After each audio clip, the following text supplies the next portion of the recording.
අද අපි කතා කරන්න යන්නේ අපේ ජීවිතවල තියෙන හරිම විනාශකාරී, ඒ වගේම හරිම ප්‍රබල හැඟීමක් ගැන.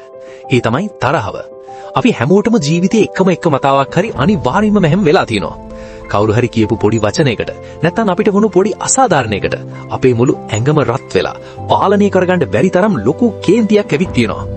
ඒ වෙලාවට අපි කියන වචන, අපි කරන දේවල් නිසා පස්සේ කාලෙක අපිට ලොකු දුකක්, කලකිරීමක් දැනෙනවා. පොඩ්ඩක් හිතන්න. තරහව කියන්නේ හරියට ගිනි කන්දක් වගේ. ඒක ඇතුලේ පිපිරෙන්න කලින් ලොකු පීඩනයක් හැදෙනවා. ඒ පීඩනය පිට වුණාම අපට තියෙන හැම ලස්සන දෙයක්ම විනාශ වෙලා යනවා. අද අපි People Psychology Simplified තුලින් කතා කරන්නේ ඇයි අපිට මෙච්චර තරහ යන්නේ? තරහ යන මිනිස්සුන්ගේ මානසිකත්වය මොකක්ද? සහ මේ විනාශකාරී හැඟීම විද්‍යාත්මකව පාලනය කරගන්නේ කොහොමද කියලා. මුලින්ම අපි බලමු විද්‍යාත්මකව තරහව කියන්නේ මොකක්ද කියලා. අපේ මොළයේ ඇමිග්ඩලා කියලා පුංචි කොටසක් තියෙනවා. අපිට අනතුරක් හෝ තර්ජනයක් දැනුණු ගමන් මේ ඇමිග්ඩලා එක අපේ මුළු ශරීරයටම අනතුරු ඇඟවීම් නිකුත් කරනවා. එතකොට අපේ හෘද ස්පන්දනය වැඩි වෙනවා. රුධිර පීඩනය ඉහළ යනවා. මේක ඇත්තටම අපේ ආරක්ෂාවට හැදුණු දෙයක්. ඒත් ප්‍රශ්නේ වෙන්නේ අද කාලේ අපිට තරහ යන්නේ වල් සතෙක් අපිට පහර දෙන්න එනකොට නෙවෙයි. පාරේ වාහනයක් අපේ ඉස්සරහින් කැපුවාම හරි, කවුරු හරි අපේ පෝස්ට් එකකට නරක කමෙන්ට් එකක් දාපු වෙලාවටයි. අපේ මොළය මේ හැමදේම දකින්නේ ලොකු තර්ජනයක් විදිහටයි. අපි දැන් බලමු තරහ යන මිනිස්සුන්ගේ ප්‍රධාන පෞරුෂත්ව වර්ග කිහිපයක් ගැන. පළවෙනි වර්ගය තමයි පිපිරෙන සුළු අය. මෙයාලා නිකන් රතින් යාපත්තු වෙනව වගේ. පොඩි දෙයටත් ලොකුවට කෑ ගහලා බැනලා ඒ වෙලාවෙම තරහ පිට කරනවා. මෙයාලගේ විශේෂත්වය තමයි තරහ පිට කළාට පස්සේ නිකන් මුකුත් වුණේ නෑ වගේ ඉන්න එක. හැබැයි ඒ වෙලාවේ අනිත් අයට වුණු මානසික තුවාල ගැන ඔවුන්ට වැටහීමක් නෑ. දෙවනි වර්ගය තමයි හංගගෙන ඉන්න අය. මෙයාලා තරහ පිට කරන්නේ නෑ. ඒත් ඒක හිත අස්සේ තද කරගෙන ඉන්නවා. මෙයාලා නිකන් ප්‍රෙෂර් කුකර් එකක් වගේ. පස්සේ කාලෙක මේක ලොකු මානසික හෝ ශාරීරික ලෙඩක් වෙන්න පුළුවන්. තුන්වෙනි වර්ගය තමයි නිහඬව රිද්දන අය. මෙයාලා කෑ ගහන්නේ නෑ. ඒත් වචන වලින් හෝ ක්‍රියා වලින් හරිම සූක්ෂම විදිහට අනිත් අයට රිද්දනවා. මෙයාලා පාවිච්චි කරන්නේ නිහඬතාවය. කතා නොකර ඉඳලා අනිත් කෙනාව මානසිකව වට්ටන එක තමයි මෙයාලගේ ක්‍රමය. ඇයි සමහර අයට ඕනවට වඩා තරහ යන්නේ? මනෝවිද්‍යාවට අනුව තරහව කියන්නේ බොහෝ වෙලාවට ද්විතීයික හැඟීමක්. ඒ කියන්නේ තරහවට යටින් තවත් ලොකු වේදනාවක් හැංගිලා තියෙනවා. සමහර විට ඒක අසරණකම වෙන්න පුළුවන්, බය වෙන්න පුළුවන්, නැත්නම් තමන්න ප්‍රතික්ෂේප වුණු නිසා ඇති වුණු දුකක් වෙන්න පුළුවන්. උදාහරණයක් විදිහට තාත්තා කෙනෙක් තමන්ගේ දරුවට ලොකුවට බනින්නේ දරුවා ගැන තියෙන තරහටම නෙවෙයි. දරුවා වැරදි පාරක යයි කියන බයටයි. ඒ බය තමයි තරහව විදිහට එළියට එන්නේ. අපි තරහ යන වෙලාවට අපේම අහන්න ඕන ප්‍රශ්නේ තමයි මට මේ ඇත්තටම දැනෙන්නේ තරහද නැත්නම් වෙනත් වේදනාවක්ද කියලා. සැබෑ ජීවිතයේ උදාහරණයක් බලමු. අපි හිතමු නිමල් ගැන. නිමල් ඔෆිස් එකේ වැඩ කරලා මහන්සි වෙලා ගෙවරෙනවා.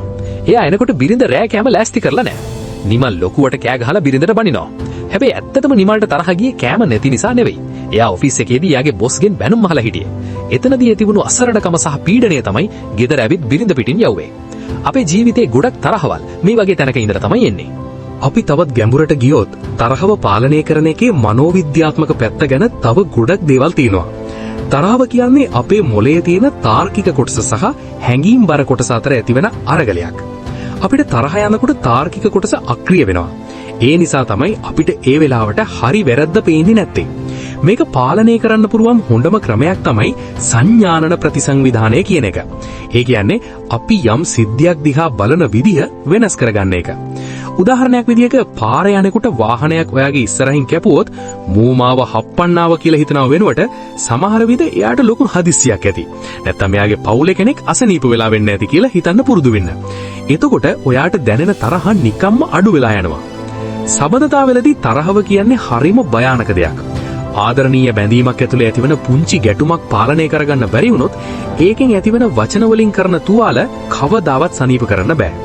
ගොඩක් වෙලාවට අපි ආදරය කරන අයට බනින්නේ මට ඔයා ගැන අයිතියක් තියෙනවා කියන වැරදි හැඟීමෙන්. හැබැයි මතක තියාගන්න කිසිම මිනිසෙක් තව කෙනෙක්ගේ අයිතිවාසිකමක් නෙවෙයි. සමතතාවයකදී තරහක් ආවොත් ඒ වෙලාවෙම තීරණ ගන්න යන්න එපා. අපි මේ ගැන පස්සේ කතා කරමු කියලා ඒ මොහොතේ ඉවත් වෙන්න. එතකොට ඔබේ සහකරුට හෝ සහකාරියටත් ඒ ගැන හිතන්න කාලය ලැබෙනවා. දරුවන්ගේ තරහව ගැනත් අපි කතා කරන්න ඕන.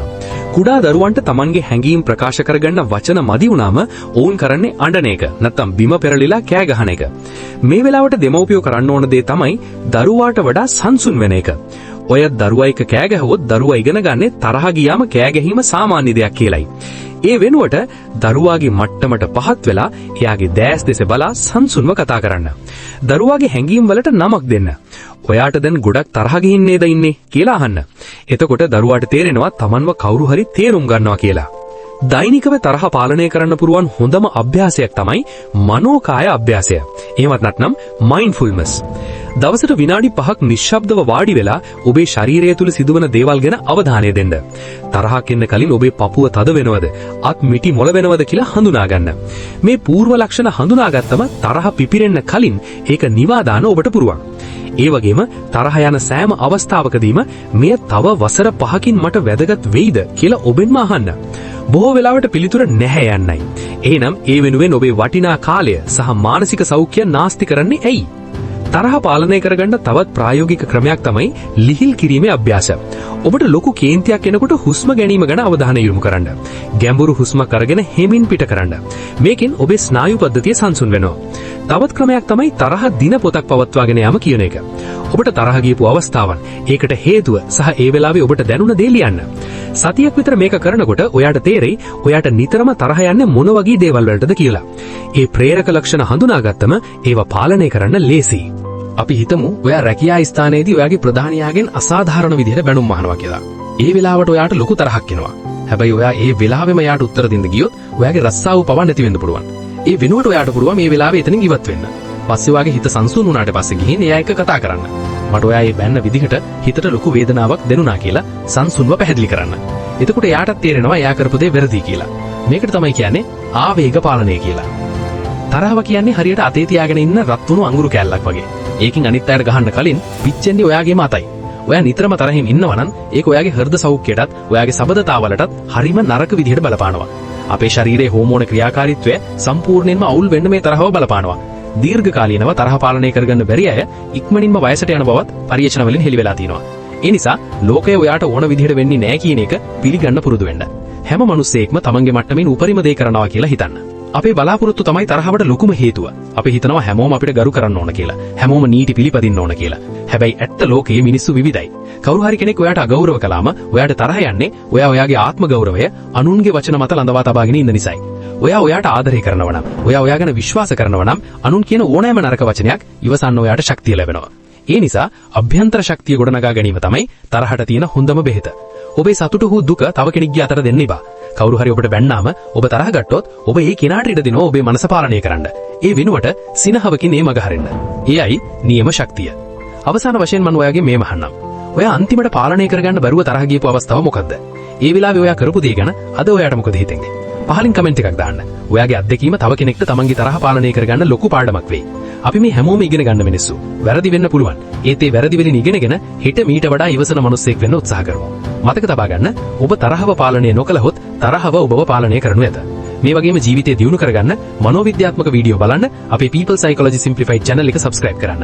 අපි අනන්‍යතාවය වන මේ නිල් පාට තරු පිරුණු අහසයට ඉදිරියටත් මේ වගේ වටිනා දේවල් කතා කරමු. ඊළඟ වීඩියෝ එකකින් හමු වෙමු. සුබ දවසක්.